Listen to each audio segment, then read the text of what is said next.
ரம்மியமான குரல், ரொம்ப அழகா, ரொம்ப மென்மையா, புலியே வந்தா கூட தடவி பக்கத்துல படுக்க போட்டு தூங்க வச்சிருங்க ஒரு அந்த மாதிரி ஒரு குரல்.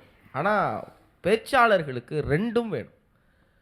புலி உங்ககிட்ட பதுங்க வந்துச்சுன்னா தடை கொடுக்கணும், பாய வச்சா நம்ம தடவக்கூடாது, திருப்பி அடிக்கணும். நீங்க எடுத்திருக்கிற தலைப்பு கையூட்டு பத்தி, கையூட்டு வாங்குறவன் கையை எரிக்கணுங்கிறீங்க. ஆனா மயிலிறக வச்சுக்கிட்டு எப்படி எரிப்பீங்கன்னு தான் எனக்கு சந்தேகம். ரொம்ப அழகா பேசுனீங்க, ரொம்ப நல்ல கருத்துகள் இருந்தது. ஆனால் இன்னும் இந்த தலைப்பை எடுத்து பேசும்போது இன்னும் அதான் ரம்மியமாக இருக்க வேண்டிய இடம் வேற, ரத்தம் தெறிக்க வேண்டிய இடம் வேற. அது எனக்கு தேவைப்பட்டுச்சு உங்ககிட்ட இருந்து. ஒரு பேச்சாளருக்கு ரெண்டும் வேணும்னு நான் நம்புகிறேன். ஆனால் உங்கள் கருத்துகளும் உங்கள் பேச்சும் ரொம்ப நிறைவாக இருந்தது. வாழ்த்து. அருமையாக இருக்குது. எனக்கு இன்றைக்கு அதாவது பாரதியார் என்னும் கொடியில் பூத்த மலர்னு பாரதிதாசனை சொன்னால், அந்த மலரை மொய்த்த வண்டு உவமை கவிஞர் சுரதா ஒரு பக்கம்.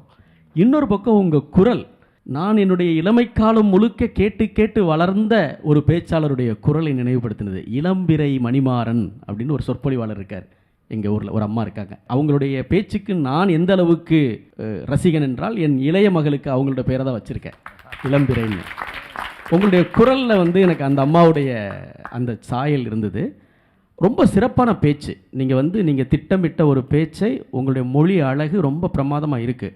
ஆனால் அவர் முத்துக்குமரன் சொல்ல வேண்டிய விஷயத்தை சொல்லிட்டாரு. இன்னொன்று, ஒரு பேச்சாளராக உங்கள் எதிர்காலத்தை தீர்மானிக்கும் போது மொழி அழகு மட்டும் உங்களுக்கு உதவாது. இப்போ நீங்கள் யோசிச்சு பாருங்கள், ஒரு மேடையில் 25 நிமிடம் இந்த மாதிரி அலங்கார சொற்களோட அடுக்கு மொழியோட பேசுனீங்கன்னா ஆடியன்ஸால் அதை கேட்க முடியாது.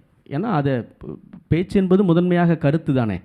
அப்போ அதுவும் உள்ள வேணும். கருத்துடைய பலமும் இருந்து இந்த மொழியழகு இருந்ததுன்னா அது இன்னும் நல்லா எடுபடும்னு நான் நினைக்கிறேன். ரொம்ப சிறப்பாக இருந்தது. எனக்கு அவர் சொல்கிற மாதிரி ஒரு சூத்திங் எஃபெக்ட் தான் அது. அப்படி இருந்துச்சு. ரொம்ப நல்லா இருந்தது மோனிஷா. வாழ்த்துக்கள்.